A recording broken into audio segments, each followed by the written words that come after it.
Welcome to Alien Investigations, the show that investigates UFOs, alien phenomenon, and strange news around the world.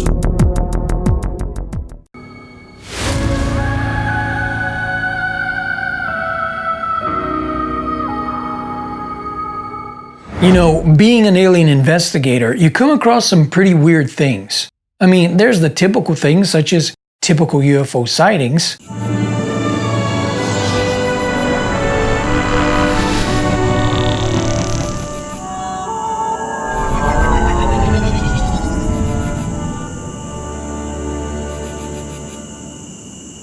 There's also this weird phenomenon of these colored lights that light up the whole sky. I'm sure you've seen quite a few videos on that.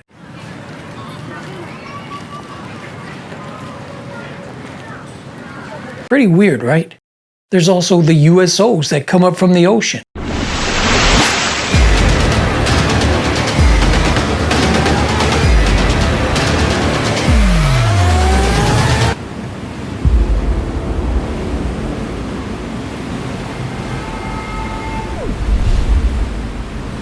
Alien abductions. But you know, there's one thing that I found that was pretty fascinating, and it's the story about the Betz Sphere. If you haven't heard about the story yet, let me tell you all about it. The story all begins on March 27, 1994 in Fort George Island, Florida. After a small brush fire destroyed some of the woodlands near their property, while inspecting the damage, Antoine and Jerry Betz, accompanied by their 21-year-old son Terry, stumbled upon a shiny metal sphere, about the size of a bowling ball, just sitting there in the grass. At first they thought it was an old cannonball, because when they picked it up, the weight of it was quite heavy and it felt around 22 pounds or so. And since the island had a long history going all the way back to the 16th century Spanish mission, that's what they suspected it could be. According to hypertextbook.com, in the 18th century, Albert Bogart, in charge of the Royal Ordnance, made the British standardize the weight of cannonballs to be the following: 4, 6, 9, 12, 18, 24, 32, and 42 pounds. These were considered standardized because the diameter of each would be close to the next half inch. Example, 4 pounds was 3 inches in diameter, 6 pounds was 3.5 inches in diameter, 9 pounds was 4 inches in diameter, and so on. So the closest these cannonballs to the Betz Sphere would be 18 pounds with a diameter of 4.9 inches, or 24 pounds at 5.44 inches. However, there's no cannonball noted that weighs exactly 22 pounds. The Betz family noticed a small triangle etched within the sphere, and it intrigued them, so they took it home with them. The Betz family concluded that it was probably the remains of a satellite or military equipment. However, there was no crater caused by an impact or any other sign of damage to the surroundings, just a massive fire. If there was no crater, in my opinion, it didn't come from space. At least not in a typical way like falling from the sky, because if it did, there would definitely have been some type of impact crater. But what if there could have been a crash there that caught the location on fire? Military quickly moved in, cleaned the place up, and maybe just overlooked that object.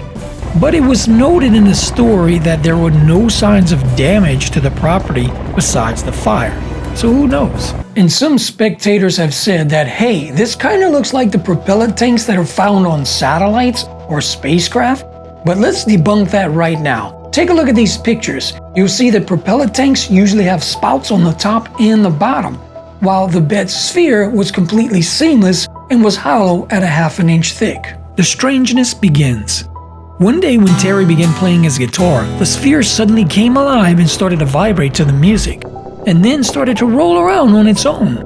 The object seemed to emit a high-pitched frequency wave that was outside the hearing range of humans, as their dog would put its paws over its ears when close to the sphere. So Terry decided to do some experiments with it. He noticed when he hit it with a hammer, it rang like a bell.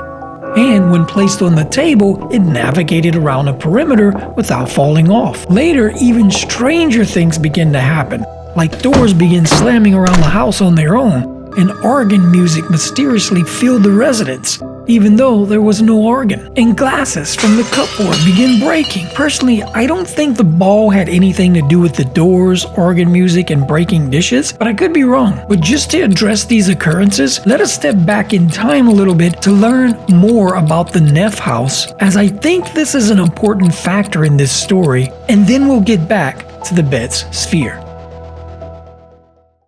August 17, 1926.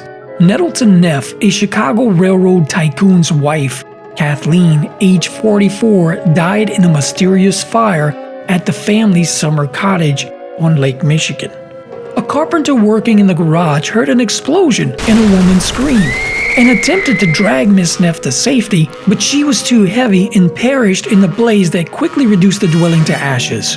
Two of the Neff children, Richard 18 and Louise 11, were at the beach not far from the house at the time of the incident. Neff and the couple's two other children, Wayne 19 and Barbara 17, were traveling in Europe.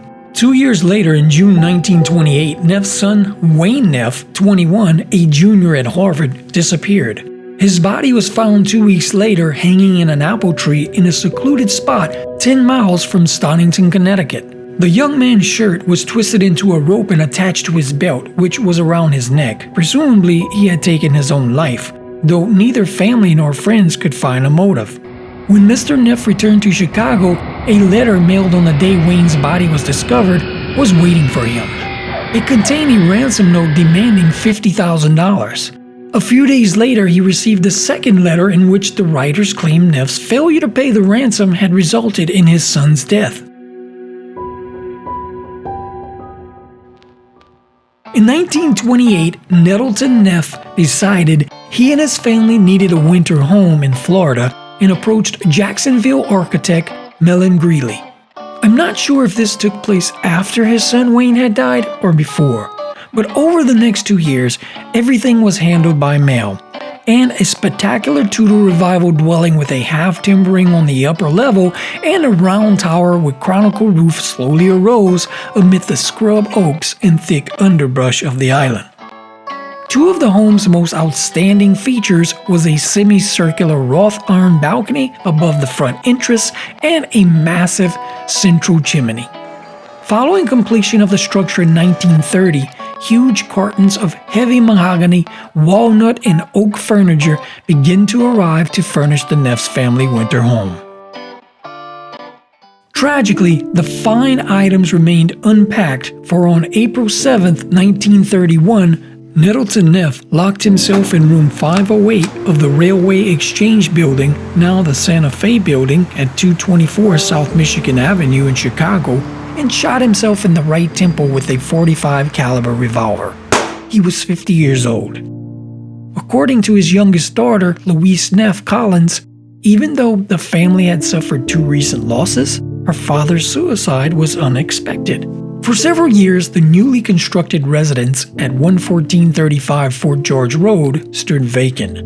Nearby neighbors reported hearing organ music emanating from the uninhabited house in the middle of the night. Rumor had it Miss Neff was an accomplished organist, but of course there was no organ present in the house, and Miss Neff had died many years before the house was even commissioned. Some have noted that fog seemed to hover around the house even after the sun would dissipate the mist everywhere else. Others claim to see unexplained flickering lights in the vicinity of the house and nearby boat basin. In 1939, the Merrill family bought the property as a winter residence. Merrill himself told friends that the house gave him a spooky feeling. During the time the males occupied the house, a maid, Vera Chapman, said she was always scared. The house was always cold and dark even when the sun was shining on warm days. She also said she felt troubled when entering certain rooms, particularly the upper portion of the tower. She said she felt like someone was always watching, even when she knew no one was there. She always got out of there before dark because she claimed to see spirit lights and hear things around there. In the 1960s, for undisclosed reasons, the Merrills abruptly abandoned their winter abode, and again the house stood vacant. Finally, in 1969, the property was purchased by Antoine Betz, a marine engineer, and his wife Jerry, who added a wing, a swimming pool, and other improvements. Later, Miss Betz admitted strange things happened in and around her home. One of the dedicated maids was spooked by something she refused to discuss and left without notice.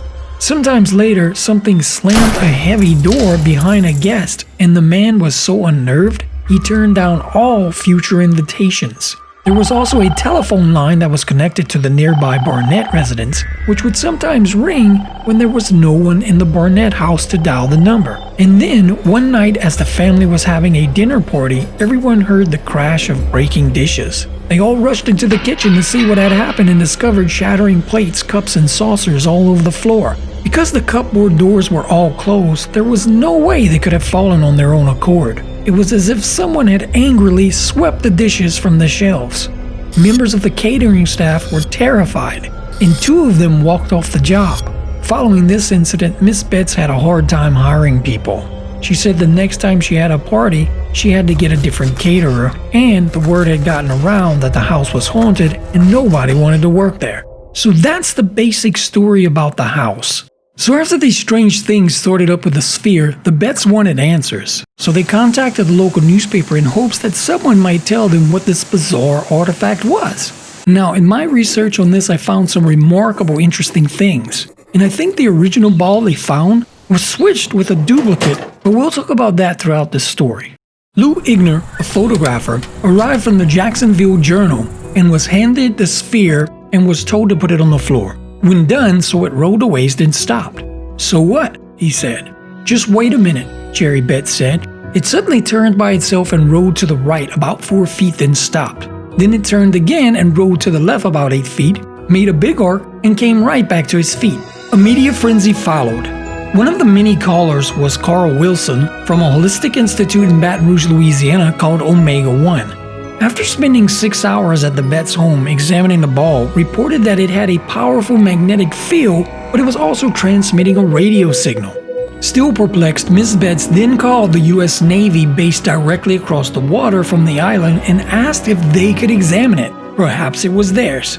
This is the first time I think the ball could have been switched. So they examined it, but returned it to the Betz as they verified that it was not Navy property. They x-rayed it and did a metallurgy test and found it to be high-grade yet common 440 stainless steel. Here is a breakdown. Common facts about the Betz Sphere. Size 7.96 inches in diameter. Weight 21.34 pounds. Material high-grade common stainless steel. Structure a scuffed seamless hollow shell approximately 1/2 inch thick. Marks tiny triangle about 3 millimeters long. Properties powerful magnetic field and was transmitting a radio signal. The numbers added up. It was the right weight for that much stainless steel. Its surface was scuffed but seamless, with only one identifying mark, a tiny triangle about 3 millimeters long, 0.11811 inches. Strangely later, the Navy tried to retrieve possession of the ball again. Like, if there was nothing so special about it, then why did they want it back? Soon after, Dr. J. Allen Hynek, a ufologist and astronomer at Northwestern University in Chicago, wanted the Betz to come to Chicago so he could see the ball and analyze it. They told him he would have to come to them if he wanted to see it. He came down and stayed there in the Betz home. When he arrived, he carried a large bag that looked like an old doctor's bag. He then asked later if he could take the ball in his bedroom for the night. And of course, Gary trusted him since he was with the government and he was a scientist, and she thought he was a delightful person to be around, so she didn't see any harm in that. And then he left the next day. Later, Jerry wanted to take the ball to get it x-rayed again, because she said the ball had stopped rolling around and vibrating. Was the ball switched by Allen Hynek? In an article, Jerry said everyone seemed to want the ball. A firm even offered her $750,000 for it. But the new x-rays now looked different than the prior ones taken by the Navy.